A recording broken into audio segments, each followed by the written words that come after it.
next from CBS Sports, the NCAA Basketball Championship.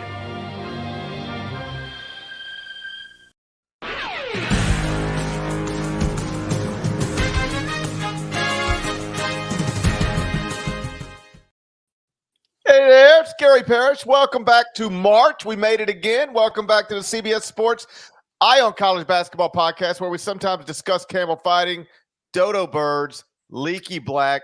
Eye on College Basketball podcast is presented by FanDuel Sportsbook. FanDuel Sportsbook, make every moment more. Matt Norlander is here with me. If you're watching on YouTube, smash the like button like you're Brandon Davies. You have consent, and don't forget while you're here, also subscribe to the CBS Sports College Basketball YouTube channel. Let's get into it. The game of the weekend, it's a basketball game that sounds like a big football game, and traditionally it is a big football game. This weekend, it's also an amazing basketball game. First place in the SEC on the line, Tennessee at Alabama, Coleman Coliseum. Both schools are 12-3 in the SEC, so the winner going to be alone atop the SEC standings with just 2 games left on the schedule. It'd be awesome in the first weekend of March, no matter what, but it's especially awesome given the heater that Dalton Knecht finds himself on right now. Deadleg, let me know if you would agree with this. Zach Edey is going to be the National Player of the Year, but Tennessee's Dalton Knecht is becoming, on some level, the story of the sport. It's March. Good morning. I think I might agree with that. I'm on fire. Friday. March is here. As you can see, Parrish is just as excited.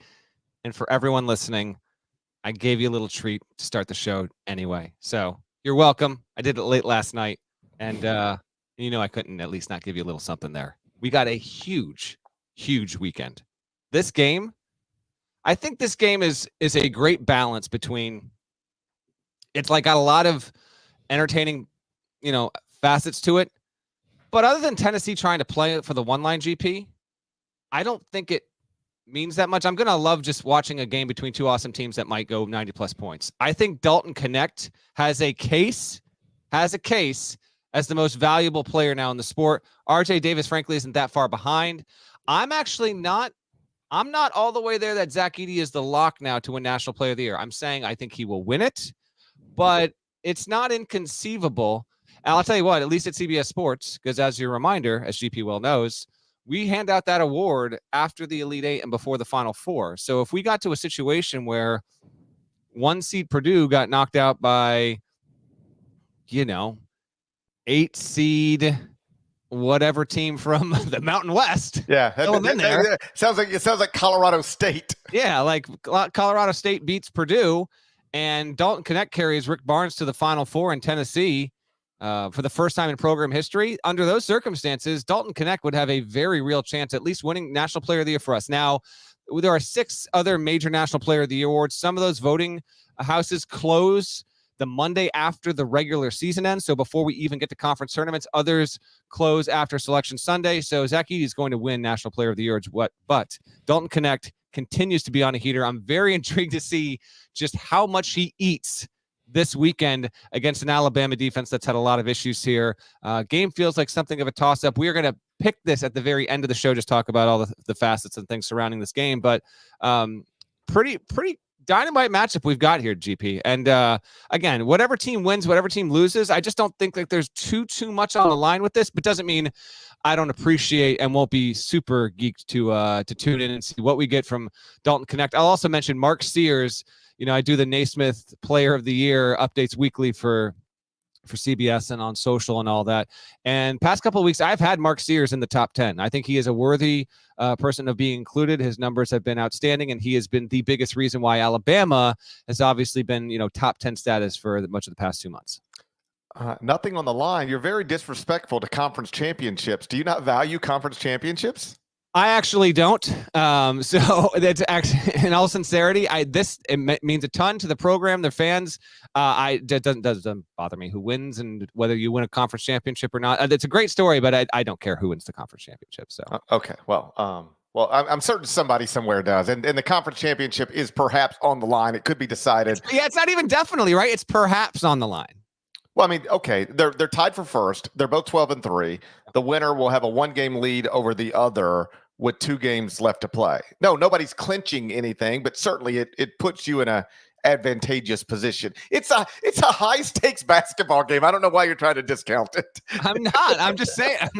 I'm not discounting it. I'm saying it's a really, really good game, but it's not like they're playing to get into the tournament. There'll be other games with higher urgency. That's all I'm saying. But I'm more excited for this matchup than any other matchup this weekend. Okay, on Dalton Knecht, National Player of the Year candidate.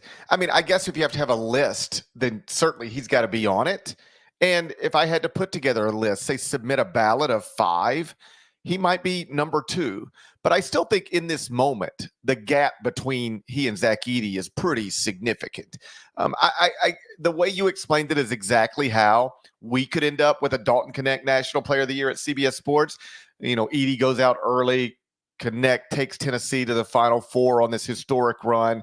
Absolutely, I'll cast a ballot for him because what he's been doing and what he would have to do to make that happen would obviously be unbelievable.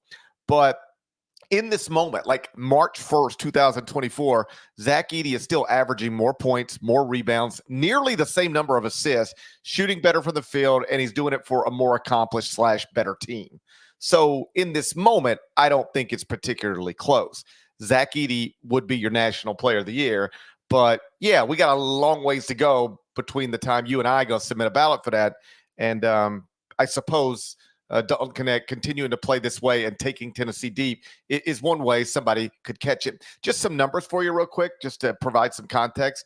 Right now, Zach Edey's KenPom Player of the Year rating, if you follow that stuff, is a 2.390, and that's 0.799 better than everybody else. Second place is Deron Holmes at Dayton, 1.591. Whoa. So Edey is, I know, right? So then Edey is 0.799 ahead of him. I promise. I love when you talk math. Hey, can we go back to what teams need to do to finish at 500? I love this. I'm better at this. Last season, 2.106 was his KenPom Player of the Year rating. And that was 0.485 ahead of second place, which was UCLA's Jaime Jaquez. So here's my point. Zach Edey's KenPom Player of the Year rating, whatever it's worth, is better this year than it was last year. And he is further ahead of the pack right now than he finished last season. He nugget. Player of the Year today. Easy. But sure, I guess Dalton Knecht could maybe. I'm just saying I'm not 100% there. I'm like 96% there under the circumstances I provided to you before. And I think part of this, surely you must agree, GP. By the way, did I mention this, March? Dalton Knecht is more fun to watch play basketball than Zach Edey, and he is a newer thing. So thankfully, college basketball doesn't seem to have the kind of voter fatigue for MVP that you certainly get at the NBA level. I mean, hell, we watched Nikola Jokic not win another MVP because he hadn't won an NBA Finals yet, even though the NBA MVP reward is only based on what you do in the regular season. They gave it to Joel Embiid, and then Jokic goes on and wins a championship there. We don't have that in college hoops, which I am very thankful for. But if you just watch Zach Edey play, I find him to be a wonder, but his game doesn't have, I'm going to drop that coveted phrase on this podcast. His game does not have the sex appeal of many other high-end players there. And Dalton Knecht is a firecracker and a fire launcher. And on any given moment, he is liable to go off on a personal 10-0 run against the team. And so because of that, I still give it a chance, long term. But it's also why I think it's not completely out of the picture. But that being said, I think it's going to be Edey. If you are operating with a mindset where you're going to get bored with your Zach Edey and start looking for the new fun thing with sex appeal, that's a little firecracker. That's how you end up divorced, Deadleg. That's exactly how you end up divorced going through life. Are you a divorce expert? I'm an expert on everything. Okay. I'm an expert on everything. I'm just saying, you start getting bored with your Zach Edey, looking for the new fun thing with sex appeal. That's how you end up divorced, Deadleg. Four of us. He has been, I tell you, on one. The other night, so 12:02 left. This is Wednesday night. 12:02 left in the game. They're in a game with Auburn up in Knoxville. And Auburn's up 8, 63-55. And from there, Dalton Knecht outscored Auburn by himself 25-21, flipped an 8-point deficit into an 8-point win. Afterwards, Rick Barnes said that final 12 minutes was one of the great performances I've ever been able to see. This is a man who coached Kevin Durant for a year at Texas, and he was blown away by what he watched Dalton Knecht do. Knecht's now averaging 20.8 points per game, but 26.6 in Tennessee's last 14. So as the competition has increased, those are all SEC games, he's gotten better. And as he's transferred up from mid-major to high major, he's gotten better. Shooting above 52% from three, Tennessee's past 3 games, looking like a legitimate lottery option in the 2024 NBA draft. Let me ask you that. You believe in him? You willing to spend a lottery pick on him? Yeah, I think he's probably worth it at this point. Yeah. So I agree with you. This is why I wanted to open with this one. Whether you take the stakes of conference championships seriously or not, it should be a blast of a basketball game as well. And with Knecht coming off, like I said, it'd be big no matter what. First weekend of March, 2 teams, power conference playing for first place. That's big no matter what. But it's especially big with Knecht coming off of the 39-point effort everybody just watched and was blown away by. We'll save our predictions for this game later in the show, but a nice start to March. Did I mention, by the way, it's March? Oh, buddy, yes, you have. Gonzaga got a big win Thursday night. St. Mary's wrapped up an outright West Coast Conference regular season title. We're going to talk a little WCC next. First, though, word from our partners. Who's in? Who's out? Let the madness begin. The NCAA Men's Basketball Championship Selection Show on CBS and streaming on Paramount Plus. Gonzaga went to San Francisco, Chase Center, got a victory over San Francisco last night. Meantime, St. Mary's wrapped up an outright West Coast Conference title. Congrats to the Gales. 2 outright WCC regular season titles now for Randy Bennett. As I was, reading through this popped into my head. Yep. Let me ask you this. Do you ever think, and by ever, I mean ever? Forever.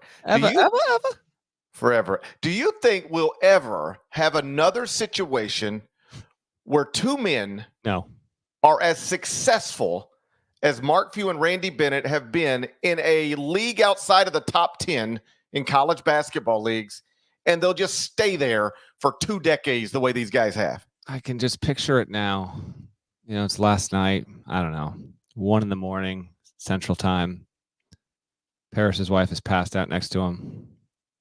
He's just laying in bed, staring at the ceiling, being like, will we ever get this again? That's exactly what this is. Will we exactly ever have a situation like Mark Few and Randy Bennett, 2 coaches this good outside of a top 8? No. Top 9? No. Will we ever have 2 coaches outside of a top 10 league? This is what we lead the B section with on the podcast. And you know what? We won't. We won't. As someone who really appreciates and holds in such high esteem regular season championships, my congratulations to St. Mary's for having just an outstanding season. I know that this means a ton there. We're not going to see this again, particularly when you look into win percentage. Never say never, but it feels like the sun will swallow the earth before we get something like this. Yeah. The sun's going to swallow the earth before the end of the June. I'll take the over. That's what I saw on Facebook. The sun's about to get us. I think I saw that on Facebook somewhere. Yeah. Okay. Hey, listen, trivia time for you. How many times in a row has Gonzaga beat San Francisco? Like in a row? Consecutively. Like consecutively in a row? Yeah. How many times do you think Gonzaga has defeated San Francisco? Yeah, it's just like 11 times. According to Gonzaga, the Bulldogs won their 29th straight game against the Dons to wrap up the number 2 seed in the conference tournament behind number 17 St. Mary's. Yeah.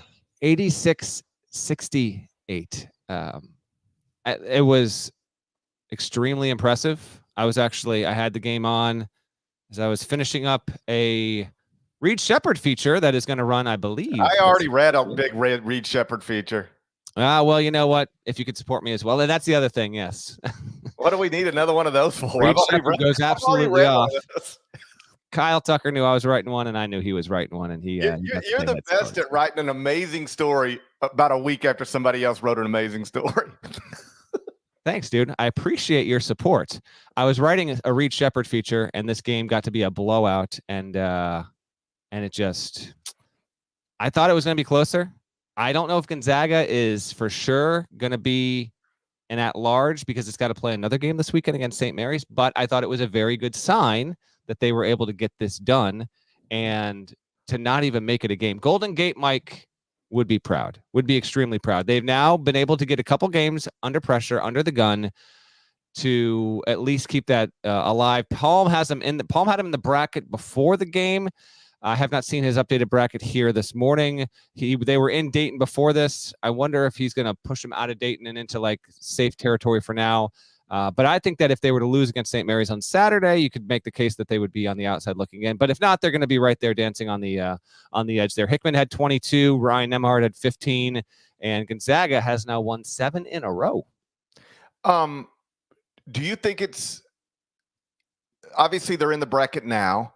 Do you think if they win this weekend at St. Mary's, they're in no matter what happens in the WCC tournament? No. If they win at St. Mary's and they lose their first WCC game, I think they're in real danger of not making the tournament. Oh, wow. I would think you win at St. Mary's, no matter what you do in the WCC tournament, you're fine. Too many other teams can do too many other things over the next 2 weeks for me to feel comfortable about that. Yeah, I would not say that. So you have them as a lock. GP's got Gonzaga lock if it wins at St. Mary's. First of all, winning at St. Mary's is a huge ask, as is. They already won at Rupp Arena. Yeah, Rupp Arena ain't the UCUP. Okay, clip that one. It's not. I mean, it's not. Rupp Arena is not the UCUP. Hey, more people have won at Rupp Arena this season, you know. You don't win at University Credit Union Pavilion unless you're Missouri State. That did happen this season on December 23rd. Yeah. But Gonzaga, I don't know. We'll see. Zags are now 4-6 in the first 2 quadrants. They have 2 quadrant 1 wins. They only have 1 loss outside of quadrant 1, 0 losses outside of the first 2 quadrants. They're up to 19th in the net. Yes, I can't even believe you can't agree with me. You win at St. Mary's, you're already 19th in the net, and you can only possibly lose 1 more game after that. You're in. That's done. I can't go lock. Sorry. I can. Win at St. Mary's, you're a lock. Hey, trivia time for you. Give it to me. When's the last time somebody other than Gonzaga or St. Mary's won at least a share of the WCC? I want to say San Diego did it like 10 years ago. Okay, let me rephrase. Because I wouldn't. Is that not right? Or is that right? It might be right. It might be right. I'm rephrasing because I wouldn't have looked that up. And as I was asking it to you, I realized there was a loophole in the way I asked it. When is the last time neither Gonzaga nor St. Mary's had at least a share of the WCC title? That's not the same question. That's why I had to rephrase. In the regular season? Yes. All right. I think I can get this in 3 guesses. Do you know the year? I know the year and I know the team. And I know the coach. All right, give me 3 guesses on the year. I'll say the year's 2002. It's not. That's an incorrect answer. Is the year... I'll give you a hint. You got to go backwards. No hints. I don't want no hints. Then I'll say it's not 2002. I'll say 2001. No, that's incorrect. Then I will say I feel like it's all right. How about this? My guess is Pepperdine. Is Pepperdine correct? Pepperdine's the correct answer. Okay. I feel like it is in the 2000s, so I will blindly say it is 05 that Pepperdine won. 2000 in the year 2000. And special bonus trivia time. Who was the coach of Pepperdine in the year 2000? In the year 2000. That's right. Pepperdine's coach. Well, that was Lorenzo Romar. No, Jan Van Bredikoff. Good. And by the way, JVBK. Yes. By the way, just when you have a second, go Google Jan Van Bredikoff's Wikipedia page and look at his Wikipedia picture. It's the funniest Wikipedia picture I've ever seen in my life. Just look at it right now. I'm looking at it right now. You're Googling an 81-year-old man. Oh, hell yeah. Now I want you to look at this picture. No, he's on what he is he's on top of his Wikipedia page. That's what he is. There's apparently a rule because I discovered this. Is it Tom Izzo? Tom Izzo, yeah, I think Tom. Let me go to Tom Izzo. Not if you can bring up Tom Izzo's Wikipedia page on the YouTube thing. No, bring up Jam. Bring up both of them. But apparently on Wikipedia, you can't use licensed photography to identify a certain person. There's rules around it, apparently. So that's why you see these. The problem is this dude, absolutely. That's a guy that looks like he listens to some Foghat. What's the problem? I just mean, like, when you were Googling somebody to see whether you see how they're doing. You were looking. You wondered if he was dead. When you're Googling somebody to just see what they've been up to. Very much still with us. That's a hilarious picture when you were Googling someone who's 80 years old. to have that be the first thing that pop up is funny to me. That's a life goal right there. Bring up Tom Izzo real quick. If somebody said, "Hey, I ever tell you about my grandpa? Do you want to?" And they said, "No, I never heard about your grandpa." Oh, let me show you a picture, and they show you that. Wouldn't that be funny? It would. Look at Tom Izzo. He's screaming into his phone. That's his Wikipedia picture. He looks 80 years old trying to talk on FaceTime right there. How does Tom Izzo look 90 years older than Jan Van Bredikoff on Wikipedia? It's amazing, man. And that, by the way, is exactly how Tom texts. I guarantee Without a it. doubt. Oh, and now listen, he's not going to run from it. I guarantee it. Tom Izzo, size 72 typeface the whole way, without a doubt. It's undeniable there. Gonzaga, congrats on a really good win, setting up just an outstanding matchup this weekend against St. Mary's. You can make a case that's the second best game of the weekend right there behind Tennessee, Alabama. I will say this: I think it is more likely than not that Gonzaga is way more likely than that Gonzaga will make the tournament if it wins at St. Mary's. But if it were to lose its first game, and that's the WC semis, and so it would be the two. I guess it's going to play. Did you look at the standings here, GP? Because I'm wondering what quad level game that is. Maybe you think it doesn't matter in general. So it will be San Francisco. So at least it should be. So Gonzaga, San Francisco. That'll be a quad 2 on a neutral. A loss there. I just can't say lock. I don't know why. But I've said from the start that Gonzaga would be in the tournament. I have not. I believe that by winning the auto bid, I thought they were going to get in. I didn't think the streak would end, and I stand by that. I still think we're going to look up on Selection Sunday. Bulldogs will be in the bracket. Are you ready for the Final Four and 1? Are you ready to pick 32 Division III teams in a bracket? I'm ready to pick like 4 or 5. Let's go. One more word from partners, please. I'm making moves. Welcome to the Final Four and 1 presented by FanDuel Sportsbook. FanDuel Sportsbook, make every moment more. If you're wondering about the updated records, let me provide them for you. After a 3-2 week last week, GP, your season leader, is now 45, 34-3. That represents a 4-game lead over DL, dead leg. Hashtag insurmountable. Sure, bro. Hashtag insurmountable. Game 1, Friday, 9. Music up a little bit more. It's March. I need a little more nada. A little more. Game 1, Friday, 9 p.m. Eastern. Number 21, Dayton at Loyola, Chicago, inside Clayton Custer Arena. You can watch it on ESPN2. Kimpom has dragged in the chat for not realizing that an 81-year-old used to be 31. You can't be 30. Can't be 81 before you're 31. Well, that's stupid. Do you not understand? Like if somebody said, "Hey, who is Matt Norlander?" and I said, "Let me show you a picture," and I showed him your baby picture, I knew I could. That would be outrageous.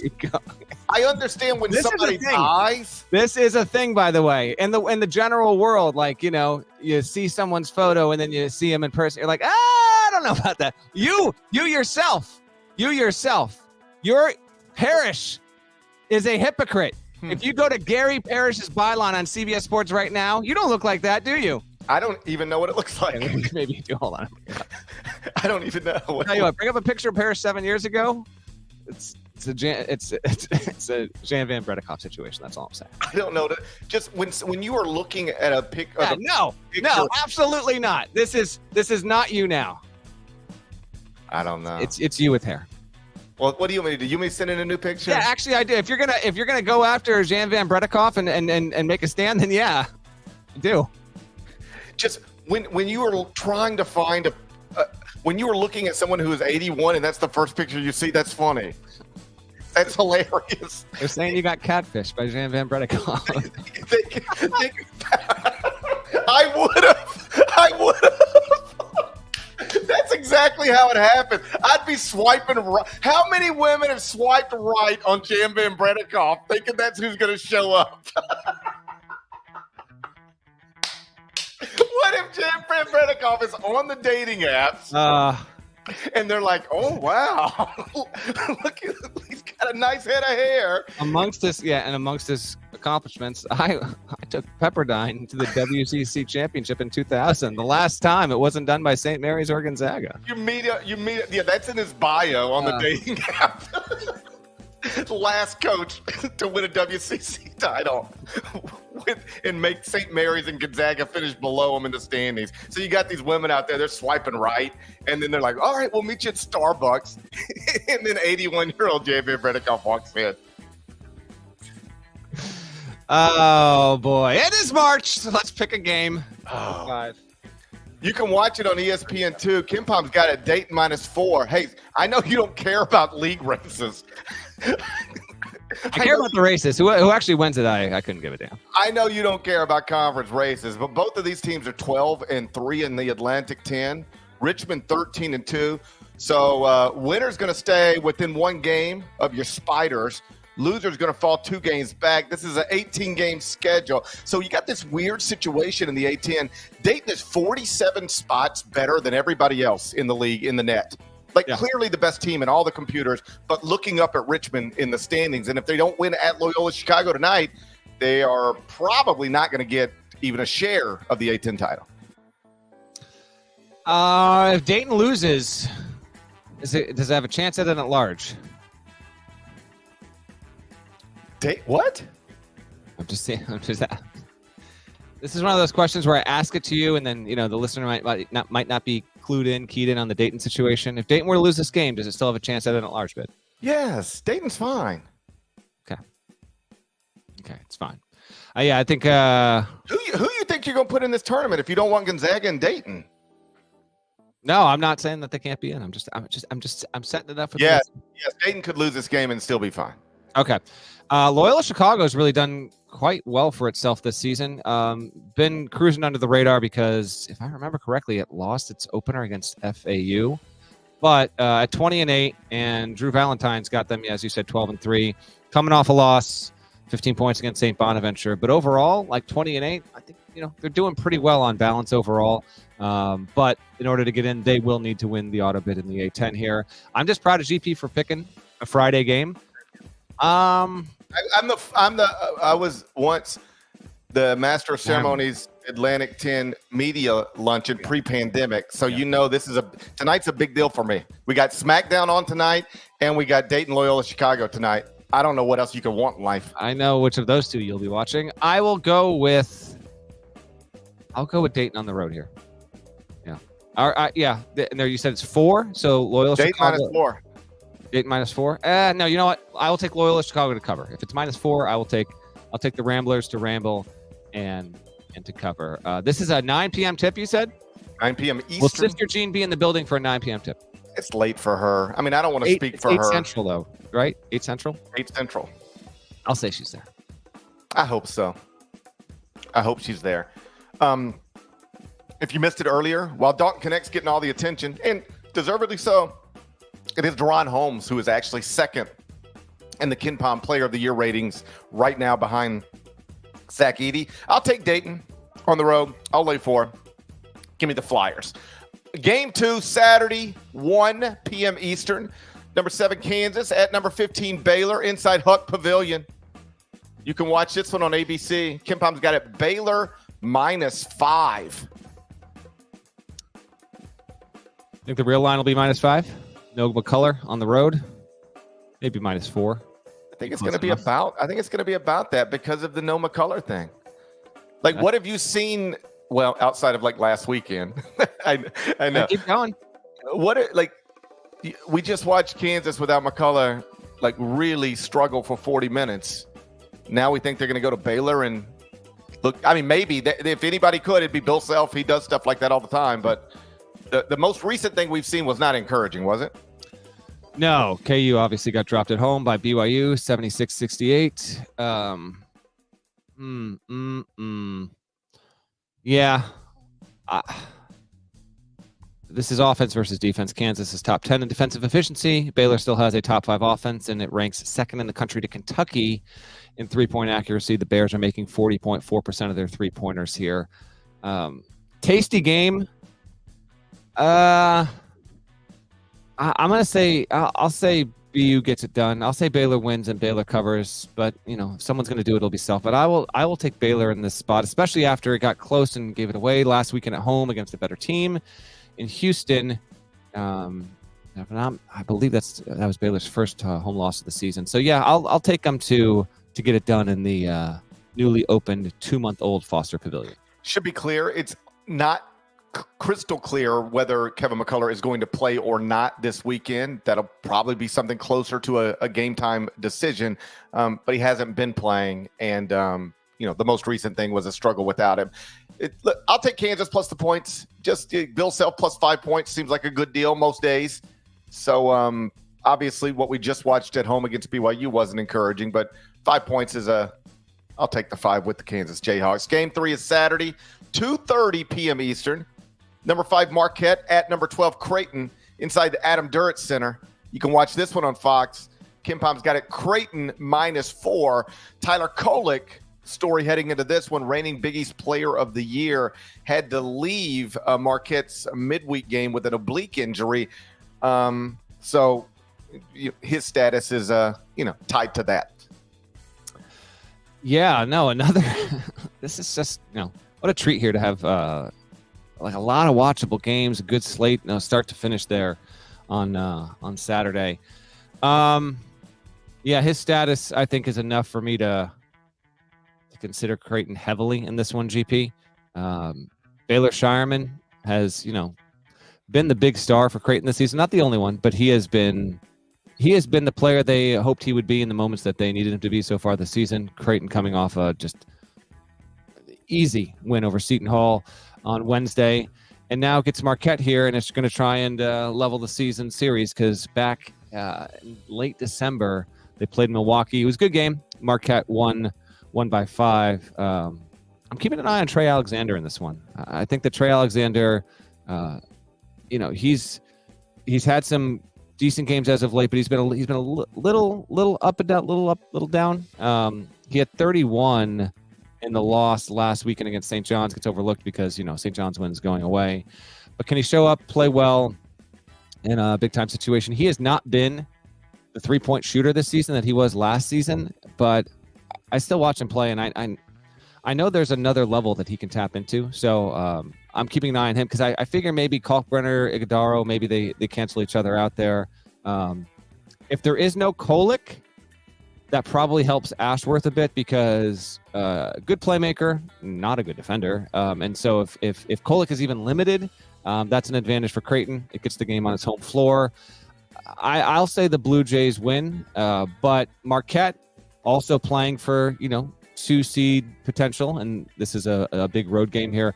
Marquette right now has got at Creighton, and then it's home against UConn next week, so kind of a heck of a back-to-back here. But I'll say the Jays win and cover. You mentioned overlooked. You know who's overlooked? Cam Jones, my little homie from Memphis. Has anybody ever been more overlooked in the history of the world as a leading scorer for a top 5 team? More than Cam Jones, my little homie from Memphis? Is this what you sat in bed and thought about after the Mark Few and Once Randy I settled the Mark Few, Randy Bennett thing, I settled on this. This is actually what I fell asleep thinking about.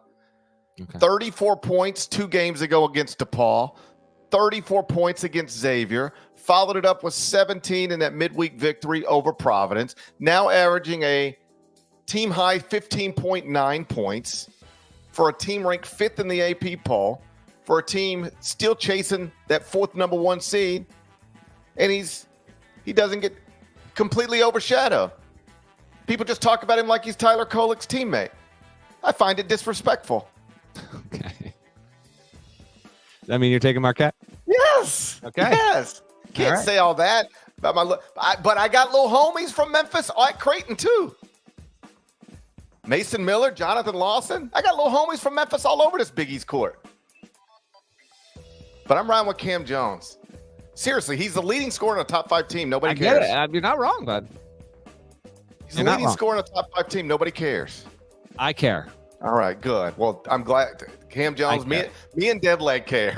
All right? Me and Deadleg care. Here's your opportunity this weekend inside the Adam Dirt Center.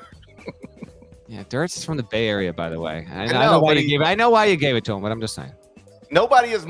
I was going to say nobody's more closely associated with Omaha than Adam Duritz, but I think probably Peyton Manning and one of the richest men in the history of the world. Yes. Right. Yes. I met him, Warren Buffett. Cool story, Hansel. What's game 4? At a Creighton game. He had a Creighton logo on his face. I thought that was funny. One of the richest men in the world. I think that's just what he does on Tuesdays. So just putting logos on his face. Game 4, Saturday, 8 p.m. Houston, 8 p.m. Eastern. 8 p.m. Houston? 8 p.m. Houston. Kelvin Sampson's team is so good, they're now taking over time zones. 8 p.m. Houston. All right. Game 4 Oh, Saturday. It's a Friday. Brent Stover had one of those on Tuesday night. We were laughing about it. He said, welcome to our New York studios. It's midnight Eastern here in the Eastern time zone. I said, Stove, it's midnight Eastern everywhere. Game 4 Saturday, 8 p.m. Eastern. No, it's not. There are 24 time zones. It wouldn't be midnight Eastern everywhere. It is still midnight Eastern everywhere. Just like right now, it's 9:40 Eastern for me, even though I'm in the Central Time Zone. Okay, fair enough. Now I see what you're saying. Time. What does it mean? It's a construct. Go ahead. Saturday, 8 p.m. Eastern. You want to get into the theory of relativity before we get out of here? We can try, I guess. Anyway. Number 1 Houston at Oklahoma inside the Hollis Price Center. You can watch it on ESPN2. Hollis Price. KenPom has it Houston -7. You know who Hollis Price is? Stop it. You don't know Hollis Price. I know Hollis Price extremely well. You didn't grow up with Hollis Price. We text at least 2 times every 5 years. You ain't in a group chat. I did grow up with Hollis Price. Hollis Price, just a gem of a. He is one of the defining players of that era of Oklahoma basketball. That era of college basketball, late 90s, early 2000s. You take all the dudes of that time. Hollis Price, come on, man. He is also. What's he doing right now? He's coaching, is he not? Man, you're the one. What's his Wikipedia page look like? I'm looking right now. What if Hollis Price is? Oh my God, it's Jan Van Bredikoff. Dude, if I knew how to get into Wikipedia, what is this photo? Again, it has to be like an unlicensed picture. We gotta. Can we? Hollis Price is a legend. I know. Can we get a better picture than this? Have you looked at it? No, I was waiting for you to show it to me. It's just him. It's him during like the anthem of a game playing for. I don't even know who that is. I don't even know. Well, he hasn't played. He has not played since 2011, and his Wikipedia page is of him playing overseas, 15 years ago. You hate to see it. What if Hollis Price and Jan Van Bredikoff are just on dating apps tricking people? Got another catfisher. I see what you're up to, Hollis Price. I'm on to you, Hollis Price. You know who Hollis Price is? He is the best player on the Final Four team, coached by Kelvin Sampson at Oklahoma. Kelvin Sampson going back to Norman for the first time since he was the coach at Oklahoma. It's a big deal. Do you see the quote from Kelvin? Sometimes coaches try to say things like, it's just another game, or it's just, you know what he said? No, this is not a normal game. This won't be a normal situation. It's a big deal. How will he be treated? I hope fondly. Will they treat him fondly? Hollis Price is the special assistant to Kelvin Sampson, and he's on the Houston staff, by the way. Well, I hope to God they treat him fondly. This is one hell of a homecoming right here. I thought that was the case, but I couldn't recall it in real time. I brought it up there. So, yes, he's on the staff. This is, oh boy, storylines galore. Yeah, I think they will treat him. I mean, they should. But that's a good question. I mean, I know my math is a little shaky, but it's almost been 20 years since he left, right? Yeah, I think all will be well there. This good opportunity for Oklahoma, who we previewed extensively in the preseason. It's a good opportunity up until they can't score. I know. I think they might get a little bit of scoring done. Houston -7 is the KenPom line. I will take the Sooners to be inside that number in this game. I'll say that. Yeah, I think Porter Moser's team gets it done. Inside 7, that's just big enough. That's a tough one, isn't it? Yes, because good teams lose on the road to. I don't know if you heard about how many top 10 teams are losing on the road to the unranked teams. I know. I don't know if you've ever heard anything about that, but it happens a lot. Now we're asking Houston to go not only win the game, but win it by more than 7. Houston does not have the best body of work in the sport, but they are number 1 in the AP poll, and they do have the best computer numbers. How about this?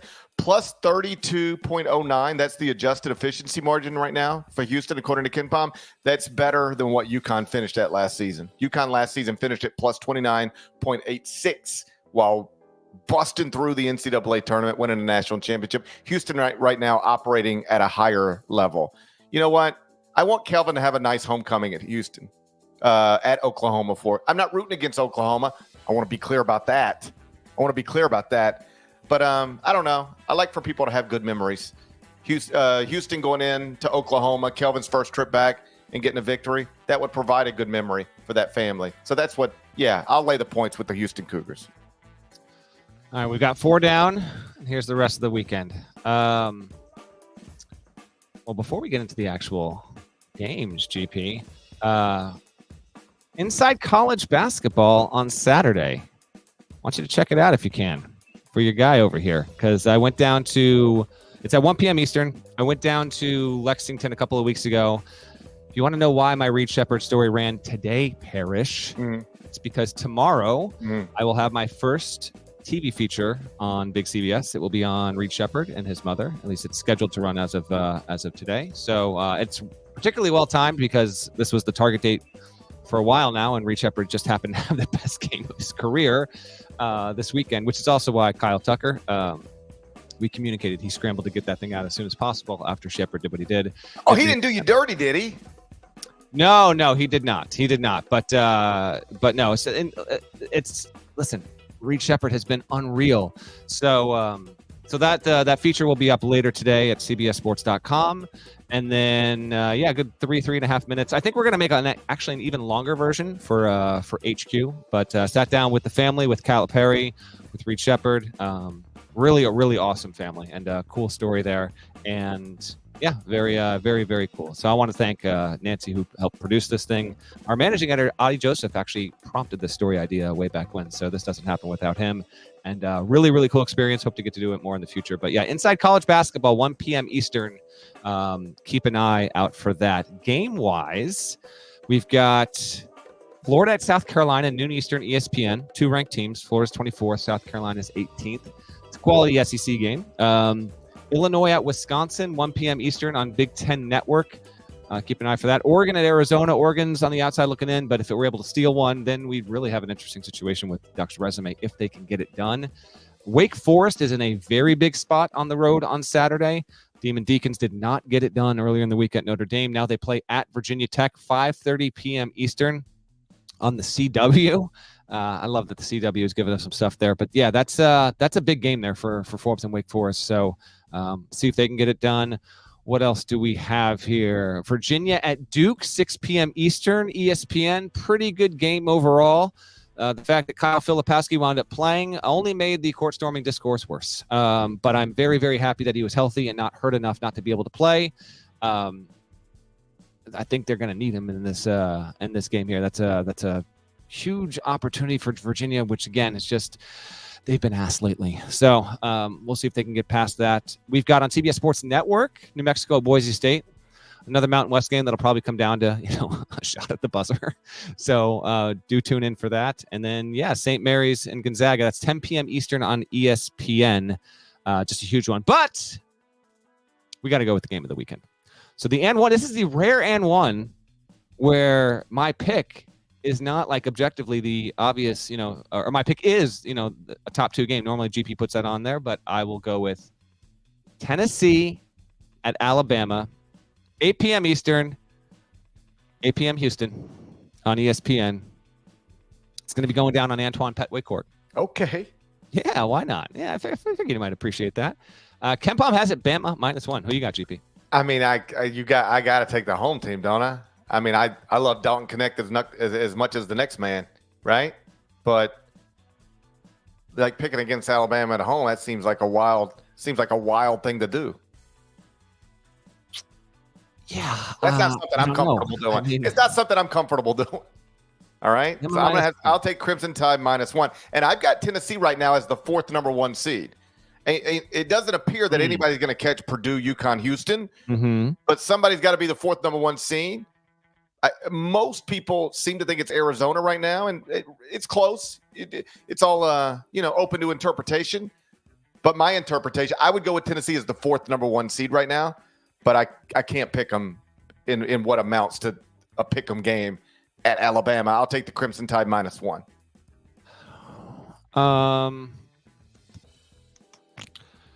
Let's see. I will go. Alabama has lost on its home. Trivia time. Who beat Alabama on its home floor this season? Somebody that shouldn't have. I think that's fair. But yes or no, a team that is going to the NCAA tournament? No. That would be a wrong answer. Clemson. Well, hey. No. If you ain't willing to put Gonzaga in yet. Look where I found myself. Slow down. Look where I am not willing to put Clemson in yet. It's not a lock.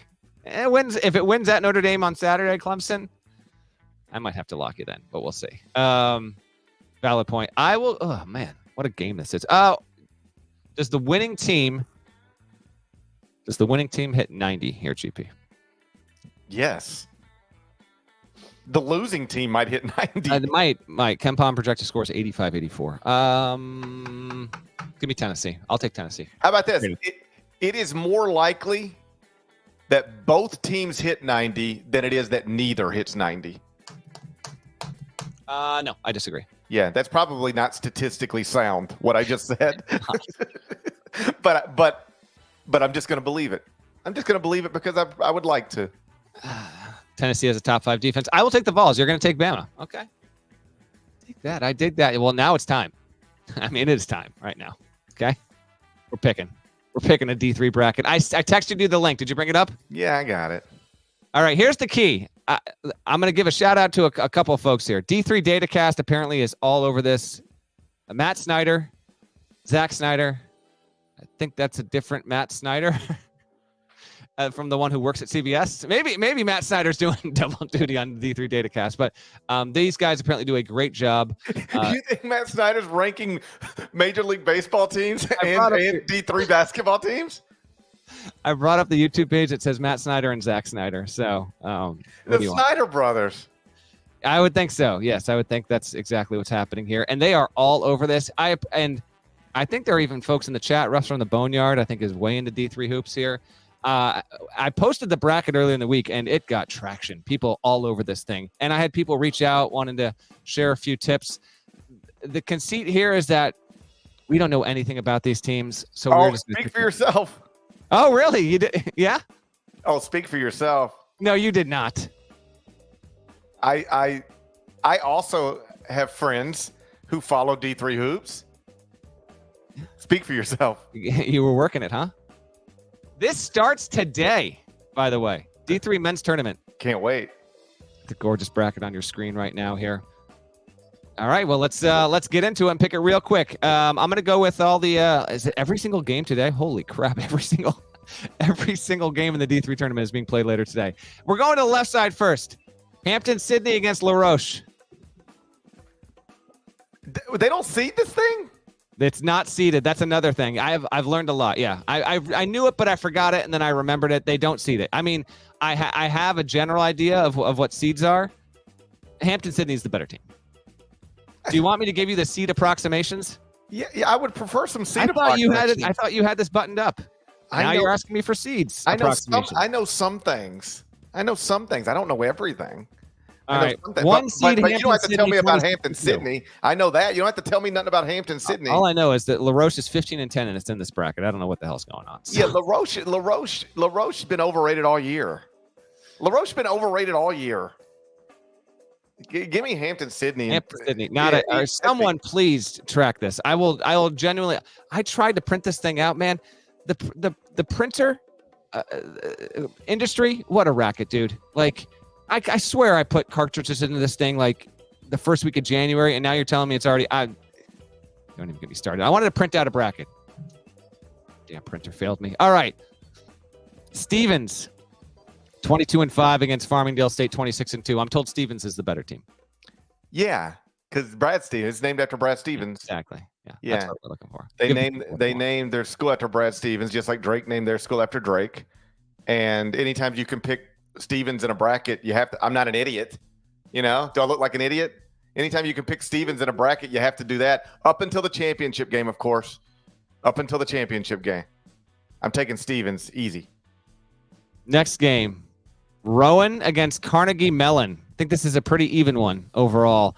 I'm going to go Carnegie Mellon because, I know someone who went there. That's my only reason. Yeah, same. That's my only reason too. You know someone who went there? I think I probably do. Okay. Trivia time. What city is Carnegie Mellon in? Oh, man. Come on. Pittsburgh. There we go. What a pull. How did I know that? What a pull. There we go. Did Fassini go there? He might have. Did he go to grad school there and he went to Ohio State? We'll ask him if we have time before the end of the show. Yeah, we'll get him in. Just open his mic. Leave his mic closed for now. But if we have time, we'll open his mic up. We'll figure that out. Sounds good. Catholic 24-3 taking on Worcester State 18-9. That's a 4. It's like a 4 seed against like a 13. It's kind of like a 4-13. When I was an intern at the Birmingham Post-Herald after my junior year of college, I didn't like spending the weekends alone, so I would drive home most weekends to hang out with my buddies at the casinos. And our waitress, she would always feed us chicken strips in the middle of the night, and she was from Worcester, Mass. There we go. Worcester State. It's Worcester, Mass. but you have to. I grew up in Mississippi. I'm doing the best I can with your little Northeast words. Okay? Doing the best I can. Hey, I would have just the same amount of trouble, I'm sure, with a couple of towns and spots down by you. Keep it going. St. Thomas out of Texas. Yeah, I know St. Thomas. Oh, you do? Yeah, out of Texas. Okay. Versus Claremont State. This is pretty evenly matched right here. 19-6 versus 20-6. Yeah, but St. Thomas played tougher schedule. If you say so, yeah. It's Claremont. It's Claremont MS. I don't have the details on that. It's Claremont multiple sclerosis. No, it's not. I think that's what it is. I will take Claremont. No, St. Thomas played the tougher schedule. We got to be faster than Cal Lutheran Whitworth. Whitworth. Definitely Whitworth. Yeah. Nebraska Wesleyan versus Centenary. Is this the Centenary? No. Is it? No, I don't think so. I'm not. Remember, that was a D1 program. I don't think it's the same one. I can't speak to which Centenary this is. But I don't think. I'm only comfortable taking Centenary. Whichever Centenary it is, I'm taking that one. You take okay. You take Centenary. I'm gonna take Nebraska Wesleyan. Trinity versus. The name of the school is Texas Dallas. Trinity versus Texas Dallas. Trinity is considered the better team. I'll take Trinity. What do you think even happens when you get a recruiting letter from Texas Dallas? How confused are you? Like when the mail comes in and it says, "Hey, baby, you got a letter from Texas Dallas." You just don't even know what's happening, do you? No clue. You have no idea what's happening. I'm just going to assume Trinity can't possibly listen to I just don't think Trinity can possibly lose to the University of Dyslexia. That's what that is. They got it backwards. They don't even know. Texas, Dallas. I'm taking them. Other side of the bracket. Widener. God, you love a good Widener. Widener versus Roger Williams. Widener's definitely the better team. Roger Williams is in the D3 tournament and has a 12-14 record. Don't ask me why. Well, they probably got an auto bid or something. Dead leg. You don't know nothing about D3 I don't hoops. think that's not how it works. That's they got not a how whole it works. situation. In fact, I had it explained to me. Then tell me how it works, Dead leg. Since you're so smart, tell me how it works. I thought you had this all wired. What happened to that? Yeah, you don't know who went. You don't know who graduated from Widener College. You don't know who graduated from Texas Dallas. What's your point? Who do you think graduated from Texas Dallas? I don't know. Look it up on Wikipedia right now. Roger Williams won the auto bid. There we go. Russ from the Boneyard stepping in. I thought you said it don't work like that. I had an explanation here. Hold on. Where's my guy? He sent it. A D3 coach literally listens to the pod and sent it to me. Hold on. You need to get better sources. He said, okay, it's better than D2, which is strictly regional with 8 regions of 8. That model punishes strong regions. D3 is done by regional rankings, which combines win percentage, strength of schedule, and record versus regionally ranked opponents. That's how they seed this thing. I just said they probably won an auto bid, and you said that's not how it works. You tried to shame my D3 knowledge. Let's go. I'll accept your apology if you offer it right now. I'm sorry. Let's go. I will accept it if you apologize. I just did. Pick the game. You don't know who went to Widener College. I do. Phil Martelli did. Why am I not seeing? Did he? Actually, that makes sense. That sounds right. Of course it sounds right. There's more It is games. right. I'm taking Widener College. I'm not picking against Phil Martelli's alma mater. Are you crazy? It says we're not picking this whole bracket. We have even more here. Chris Newport from versus Hobart. What's going on? Hold up. That sounds like a wrestling match. It says Chris Newport versus Hobart. That sounds like that's on the undercard at WrestleMania. Oh, man. Let's just pick a Final Four. No. You wanted to do this. So many games. Why do they have so many games in this stupid thing? Too many games. And why is there a place called Texas Dallas?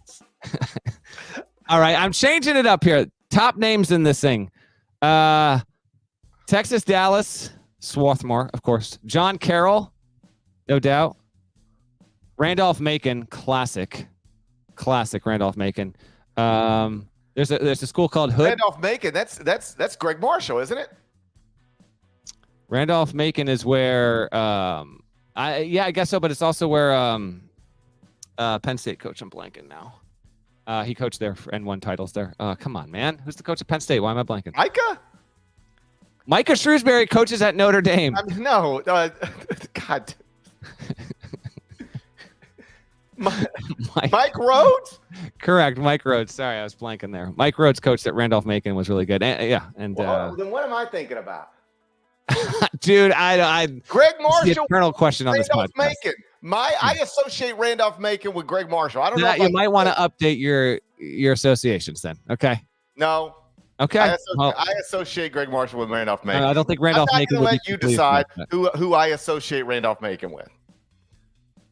I associate it with Mike Rhodes. That's just me. Okay. Pick a Final Four. I don't know. Just pick a team from each region. I'm going to go with, my alma mater, Western Connecticut State, 22-5. It's not in this thing. Gosh, Keene State got it. The Little East. Shouts to the Little East, by the way. Come on, man. I will go Keene State 24-3, by the way. I will go Randolph Macon to the Final Four. I will go.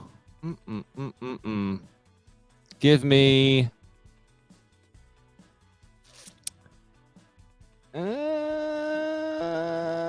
Why am I thinking so hard about this? Give me Keene State, Randolph Macon, at all. Hampton Sydney, and some of these names are just unbelievable. And Wisconsin Platteville, because I'm sure there's a Ryan, someone connected to Bo Ryan's family is coaching there, and they're going to make the Final Four. That's my Final Four. Wolfgang Rindler went to Texas Dallas. He's a professor of physics. That's the best I can do. Hey, Russ told me that NYU's got Coach K's grandson on the team. Really? Yeah, that's goat genes. They got goat genes at NYU. What's So NYU's record? I'm putting them in the Final Four, clearly. Okay. And then can I take Trinity? Of course you can. Right here in Connecticut. Yeah, I'd like to take Trinity. And then if you don't mind, give me a Swarthmore. By the way, I'm not fact checking this real time. I'm presuming these are all in different regions. I have no idea. Okay. I just want a Swarthmore. That's Landy Kosmowski. Davidson grad, former Davidson assistant. Doing good things at Swarthmore, I gather. The people that listen that follow D3, this is an abomination, and I'm so sorry, but you're welcome. And then, I mean, I guess I got to take Widener. Hold on. I guess I got to take Widener. All right, take Widener. So Russ, in real time on the show, did Parrish's Final Four come from the right regions? Let us know in the chat there. So there we go. You took Trinity out of Texas because you took NYU, and Trinity from Connecticut is in the same region. Okay, well then whichever one, it doesn't matter to me. By the way, do you know what Tufts? Do you know what Tufts mascot is? You know where Guster went to college? Tufts. Do you know what Tufts mascot is? I'm gonna look up right now. They're the Tufts Jumbos. Yeah, it's Jumbo the elephant. Hell yeah. They're the Jumbos. That's what I should have done. You get wrapped up right in a feature. What do you want from me? I should have looked up the mascots for all these because there's got to be some epic ones. The Jumbos. That is a great mask. That is a great logo. That's a great mascot. There's not a single damn elephant in Boston, but nevertheless, Tufts Jumbos. I love it. That's my Final Four. Who are you taking to win it? Can you remember the 4 teams you just picked? Yeah, I'm taking NYU. Goat genes. They got goat genes. NYU. Yeah, I'm taking NYU. Hey, trivia time. I know there's off the top of my head. What's NYU's nickname? The Jumbos. No, they're the Violets. They're the Violets. At least they better be because I was really confident. Hold on. I'm pretty sure they're the Violets. Hold on. Say, bring it up. Yes, the Violets. I still got it. I will take. Give me.